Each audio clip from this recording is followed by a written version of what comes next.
পীরগিরি আর মাজার পূজা চলছে দেশটা জুড়িয়া, শিরকি আর ভণ্ডামিতে দেশটা গেছে ভরিয়া।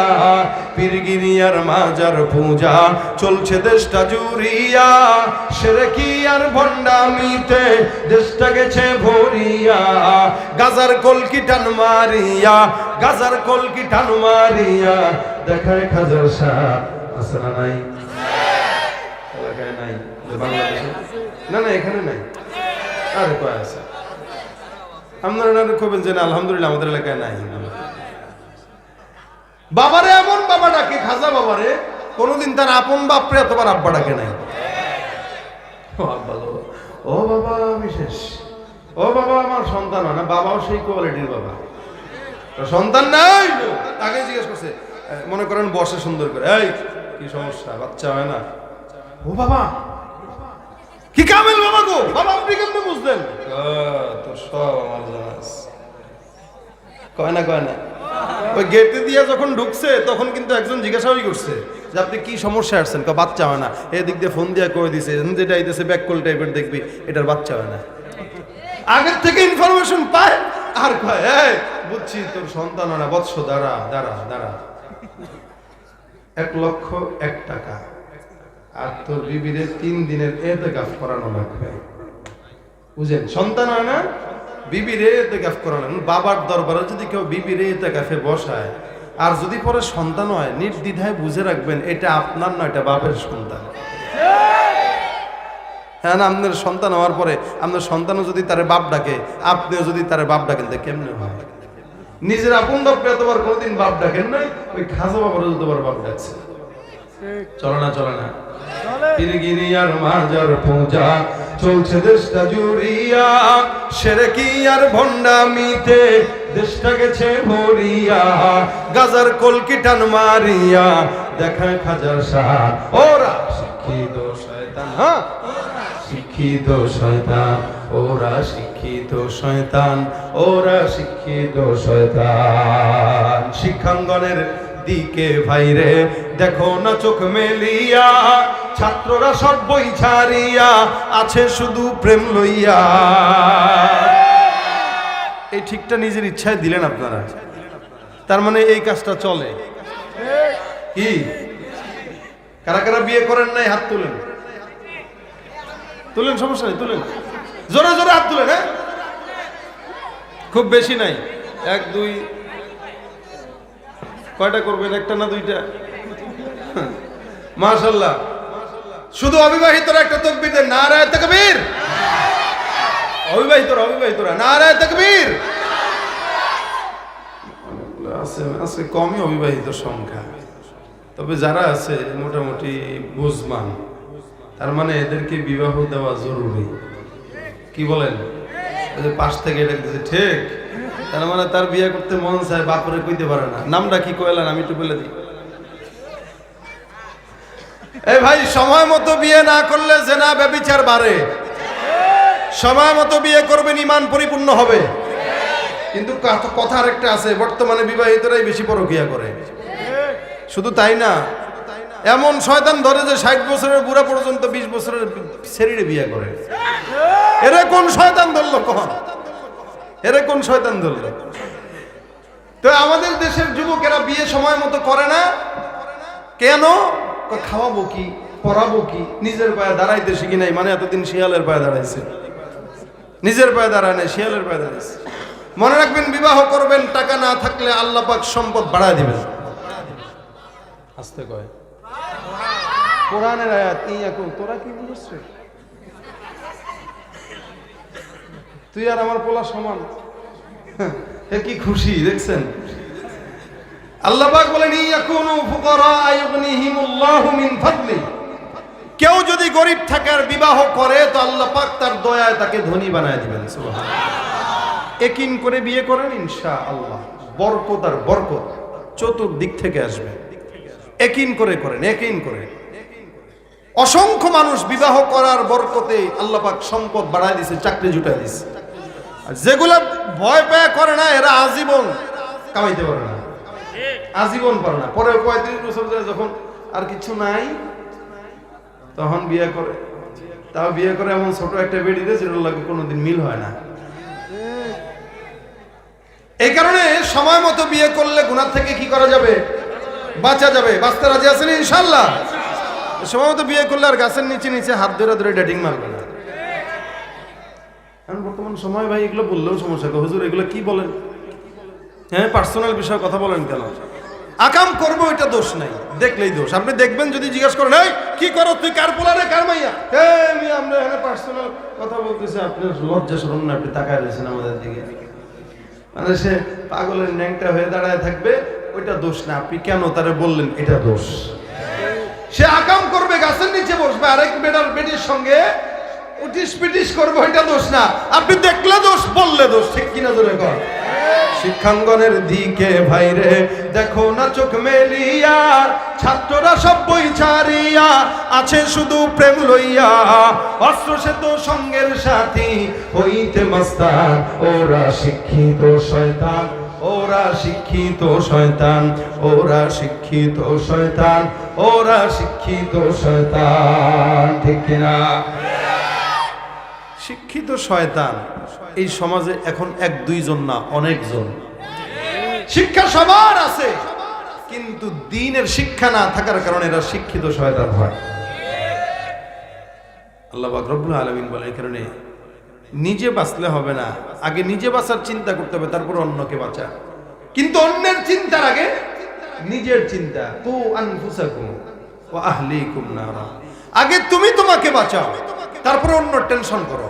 হানজালা রাদিয়াল্লাহু তাআলা আনহু বলেন, আমি রাসূলকে বললাম, ইয়া রাসূলুল্লাহ, যখন নাকি আমি আপনার দরবারে আসি তখন আমার দিলের ভিতরে মজা লাগে।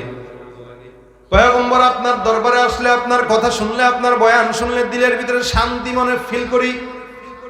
আমার তখন মন চায় দ্বীনের জন্য সারা জিন্দেগি কোরবান করে দেই। কিন্তু আপনার এখান থেকে সরে যাওয়ার পর দুনিয়ার ভিতরে আমি মজে যাই। ইয়া রাসূলুল্লাহ, আমি তো মুনাফিক হয়ে গেছি।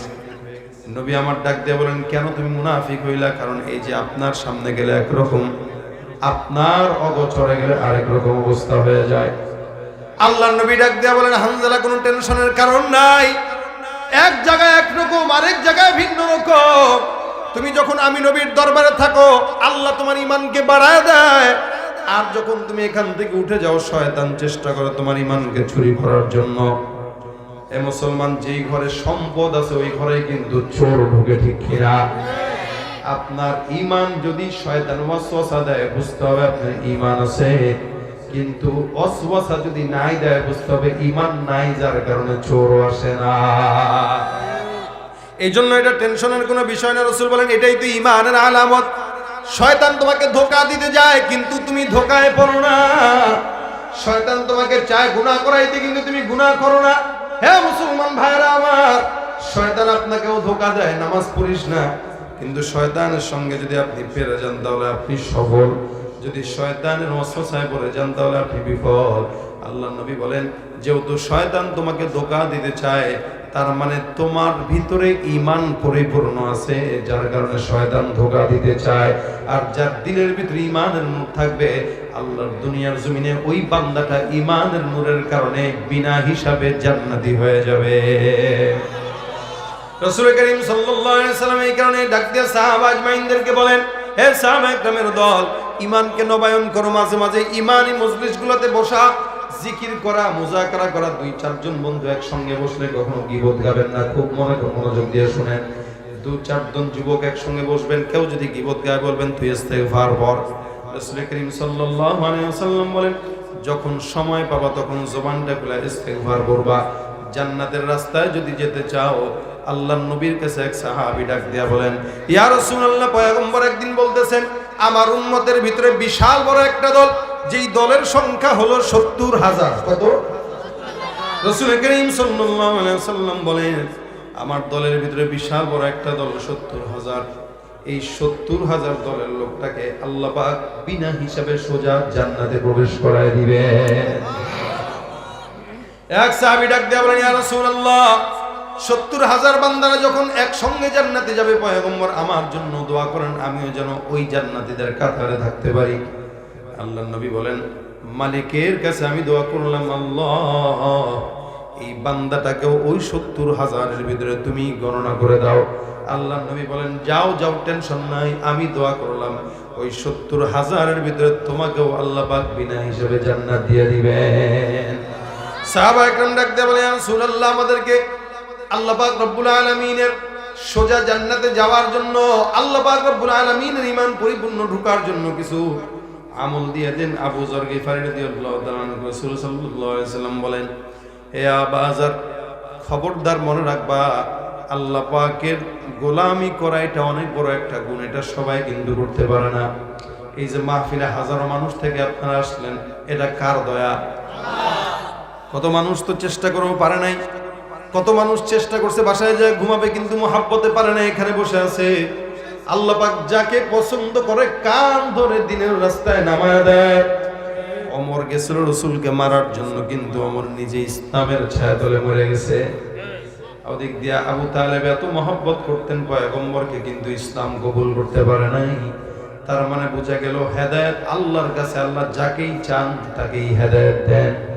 এ ভাইরা আমার, এই কারণে আল্লাহকে ডাকার জন্য এটা একটা বড় যোগ্যতা। রাসূল করিম সাল্লাল্লাহু আলাইহি ওয়াসাল্লাম বলেন, আবু যর গিফারী, তুমি যে এই জায়গায় আছো, তোমাকে আমি পয়গম্বর বড় মহব্বত করি আল্লাহর জন্য। আমি তোমাকে সুন্দর করে একটা দোয়া শিখায় দেবো, 5 ওয়াক্ত নামাজের পরে তুমি এই দোয়া পড়বা। আল্লাহর নবী শিখায় দিলেন, আল্লাহুম্মা ইন্নী আসআলুকাল জান্নাতা ওয়া নাউযু বিকা মিনান নার। আল্লাহর নবী শিখায় দিলেন, আল্লাহুম্মা ইন্নাকা আফুউন তুহিব্বুল আফওয়া ফা'ফু আন্না। আল্লাহর নবী সুন্দর করে আবু যর গিফারীকে বারবার দোয়াগুলো শিখায় দেন। আল্লাহর নবী শিখায় দিলেন, আল্লাহুম্মা আ'ইন্নী আলা যিকরিকা ওয়া শুকরিকা ওয়া হুসনি ইবাদাতিক। আমার সঙ্গে আপনারা সবাই পড়েন। আবু যর গিফারী যখন রাসূলকে বললেন, পয়গম্বর, আল্লাহকে ডাকার মতো আমাকে একটা দোয়া শিখায় দেন। রাসূল বলেন, আল্লাহুম্মা আ'ইন্নী আলা যিকরিকা ওয়া শুকরিকা ওয়া হুসনি ইবাদাতিক। বলেন, আল্লাহুম্মা আ'ইন্নী আলা যিকরিকা ওয়া শুকরিকা ওয়া হুসনি ইবাদাতিক। মানে মালিক, তুমি তোমাকে ডাকার মতো যোগ্য আমাকে করে দাও। বাস ভাই, আল্লাহকে ডাকার মতো যোগ্যতা লাগে, আপনাকে আল্লাহর ডাকে সাড়া দিতেও যোগ্যতা লাগে। আপনি চেয়ারম্যান আপনাকে ডাকলে আপনি বসে থাকতে পারেন না, দৌড় দেন, যে যদি একটু দেরি হয় চেয়ারম্যান রাগ হয়ে যাবে। কিন্তু 5 ওয়াক্ত নামাজে আল্লাহ পাক আপনাকে বারবার ডাকে, এরপরও আপনি সাড়া দিতে পারেন না, তার মানে বুঝতে হবে আপনার কপাল পোড়া। কপাল যদি ভালো থাকতো, মালিকের ডাকে আপনি 100% আগে আগে সাড়া দিতেন। কপাল ভালো থাকলে মালিকের ডাক আপনার কান পর্যন্ত পৌঁছতো। এই কারণে মালিককে ডাকার জন্য যোগ্যতা দরকার আছে না নাই? এই জন্য রাসূল শিখায় দিলেন, আল্লাহুম্মা আ'ইন্নী আলা যিকরিকা ওয়া শুকরিকা ওয়া হুসনি ইবাদাতিক। মালিক, তুমি তোমাকে ডাকার মতো যোগ্য করে নাও, তোমার ইবাদতের যোগ্য করে নাও। অন্য হাদিসে রাসূল করিম সাল্লাল্লাহু আলাইহি ওয়াসাল্লাম বলেন, বান্দা নিজের চিন্তা করবে জান্নাতে যাওয়ার জন্য। আমরা এখানে যারা বসছি, আমি সহ সবাই কি চাই? জান্নাত চাই। কি চাই? জান্নাত চাই। জান্নাত এমন একটা জিনিস, রাসূল বলেন, কোনোদিন কোনো চোখ যেটা দেখে নাই, অন্তর যেটা অনুধাবন করে নাই, কোনো কান যেটার নিয়ামতের বর্ণনা শুনে নাই, এমন নিয়ামত মুমিনদেরকে আল্লাহ পাক রব্বুল আলামিন দিবেন। আল্লাহ বলেন, ওয়াসারিউ ইলা মাগফিরাতিম মির রাব্বিকুম ওয়া জান্নাতিন আরদুহাস সামাওয়াতু ওয়াল আরদ। তোমরা আমি আল্লাহর মাগফিরাতের পিছনে দৌড়াও, এমন জান্নাতের পিছনে দৌড়াও যেই জান্নাতের প্রশস্ততা হলো আসমান আর জমিনের সমান। আল্লাহ নবী ডাক দেয়া বলেন, একজন ইমানদারকে আল্লাহ পাক সর্বছোট্ট যেই জান্নাতটা দান করবেন, খুব বুঝেন। রাসূল সাল্লাল্লাহু আলাইহি ওয়াসাল্লাম বলেন, একজন ইমানদারকে আল্লাহ পাক সবচাইতে ছোট যেই জান্নাতটা দান করবে, ওই জান্নাতটা কত বড়, কত বড়। আল্লাহর নবী ডাক দেয়া বলে, সারা দুনিয়া আসমান জমিন যা কিছু আছে, গোটা আসমান জমিন যত দুনিয়া সমান, যতটুকু দুনিয়া, এই গোটা দুনিয়া 10টা দুনিয়ার সমান একটা জান্নাত। কোথায় 10টা দুনিয়া, কোথায় একটা জান্নাত? একটা মুমিনকে, আদনা থেকে আদনা মুমিনকে যে ছোট্ট জান্নাত আল্লাহ পাক রব্বুল আলামিন দিবেন, ওটা হলো 10 দুনিয়ার সমান। এরকম একটা নয়। আল্লাহ বলেন, ওয়ালিমান খাফা মাকামা রাব্বিহি জান্নাতান। কোন বান্দা তার দিলের ভিতরে যদি আল্লাহ পাক রব্বুল আলামিনের ভয় রাখে, আল্লাহ পাক রব্বুল আলামিন বলেন, ওই বান্দার জন্য আমি রব্বুল আলামিন একটা নয় দুইটা জান্নাত দান করে দিব। জান্নাত চির সুখেরই ঘর, জান্নাত চির সুখেরই ঘর, ওগো জানতে যদি তুমি মায়া ঘেরা রঙিন পৃথিবী নয় তো সুখের খনি। জান্নাত পাওয়ার সহজ পথে তো শহীদি মরণ, জান্নাত পাওয়ার সহজ পথ সে তো শহীদি মরণ।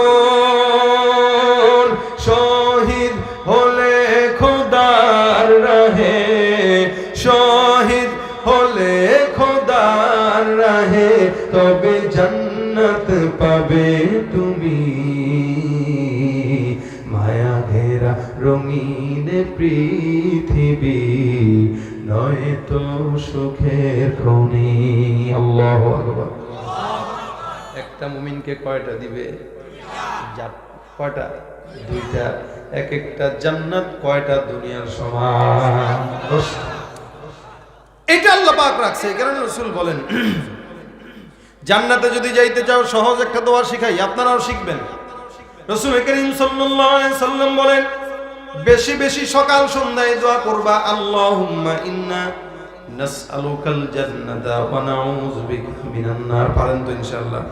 বলেন আল্লাহুম্মা ইন্না নাসআলুকাল জান্নাহ ওয়া নাউযু বিকা মিনান নার। সকালবেলা কেউ যদি 7 বার পরে, সন্ধ্যায় যদি কেউ 7 বার পরে, রাসূল করিম সাল্লাল্লাহু আলাইহি ওয়াসাল্লাম বলে আল্লাহ পাক ওই বান্দাকে বিনা হিসাবে জান্নাত দান করে দিবেন। আস্তে করে সুবহানাল্লাহ জোরে বলেন সুবহানাল্লাহ। সকালে ফজরের নামাজের পর যায় নামাজে বসে কেউ যদি সুন্দর করে পড়ে 7 বার আল্লাহুম্মা ইন্না নাসআলুকাল জান্নাতা ওয়া নাউযু বিকা মিনান নার, আবার মাগরিবের পরে যদি কেউ পড়ে 7 বার আল্লাহ পাক ইনশাআল্লাহ মুমিনকে জান্নাতের রাস্তা দেখায় দিবেন। বলেন তো আজকের এই পর্যন্ত যা যা শুনলাম সব যদি বলে যান কোনো সমস্যা নাই, কিন্তু বাসা পর্যন্ত আমল করব এবং 5 ওয়াক্ত নামাজের পর, ফজরের নামাজ, মাগরিবের নামাজের পর এই দোয়াটা বেশি বেশি পড়তে রাজি আছি না নাই? ইনশাআল্লাহ। জোরে বলেন ইনশাআল্লাহ। দুইজন যদি আজকে এতটুকু একটা আমল বাসা পর্যন্ত নিয়ে যায় যে প্রত্যেক নামাজের পরে অন্তত আল্লাহুম্মা আজিরনা মিনান নার পড়বে, অথবা এই আল্লাহুম্মা ইন্নী আসআলুকাল জান্নাতা ওয়া নাউযু বিকা মিনান নার এগুলা পড়বে, তাহলে আজকের এই মাহফিলে আমার এত কষ্ট করে আসা, আপনাদের কষ্ট করে রাত 12টা পর্যন্ত বসা সব সার্থক। মাহফিলের মূল উদ্দেশ্যই ভাই এগুলা। এই যে যুবক ভাইরা বলতেছিলেন যে আমাদের এখানে প্রায় 1.5 লাখ টাকার মতো খরচ হয়ে যাবে, এখান থেকে বেশ অর্ধেক টাকাই প্রবাস থেকে ভাইরা দিছেন। এরা কেন দিছেন দেখেন, এরা এখানে কিন্তু নাই, আছে হয়তো এরা ভিডিওগুলো দেখবে যে তার বাড়ির মাহফিল বা তার এলাকার মাহফিল তাদের কাছে ভালো লাগবে, কিন্তু এরা দিছে কেন যে আমরা যেহেতু এই মজলিসে থাকতে পারি নাই, অন্তত সওয়াবের নিয়তে আমরা শামিল হই, ওইটার বরকত কিছু পাবো। তো আজকে যদি 10 জন মানুষ আমলটা করেন, প্রবাস থেকে ওনারা সওয়াব পাইতে থাকবে ইনশাআল্লাহ। তাহলে তাদের কষ্টের টাকাটা আপনাদের জন্য যে দিল ওইটা সফল হয়ে গেল। এই জন্য প্রত্যেকটা ভাই মুরব্বীরা বিশেষ করে যারা এখানে আছেন, নামাজ পড়েন 5 ওয়াক্ত, আপনারা নামাজের পরে অন্তত এই দোয়াগুলো পড়বেন। রাজি আছেন?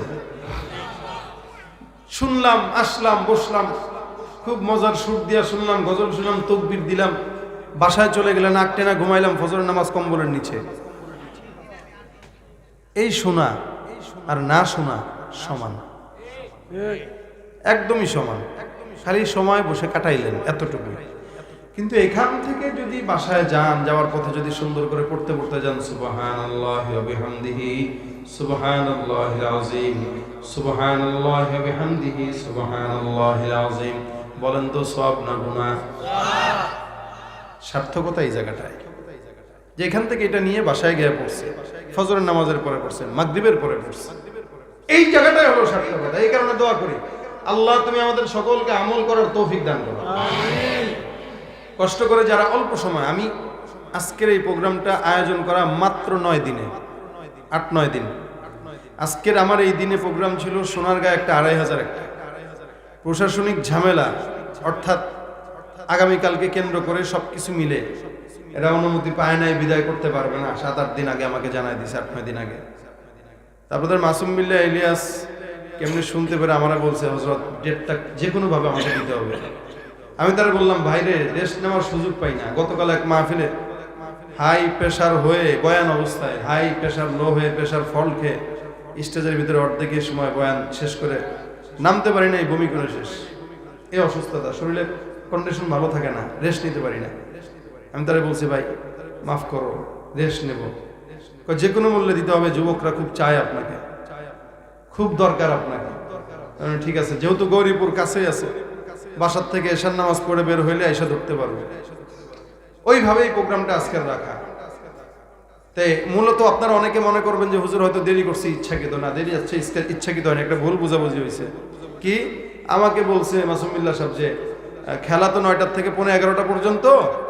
তো আমি বলছি, তার মানে কি করবো, 11টায় বসলে ভালো? কয় তো 10টা 10:30টার পরে খেলাধুলা শেষ হলো, যুবকরাও আসলো। ঠিক আছে, তাহলে তো আমার আরো ভালো।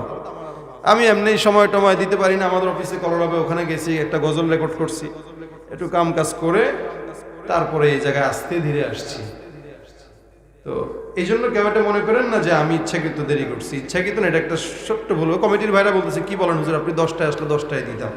আমি বলতে, আপনাদের সাথে যে আমার যোগাযোগ হয় না, যার কারণে মিস্টেক হয়েছে। তো এই যে এতক্ষণ পর্যন্ত আপনাদেরকে বসায় রাখলাম, আপনাদের মনে তো কষ্ট না ইনশাআল্লাহ। বাস এটাই হলো বড় বিষয়।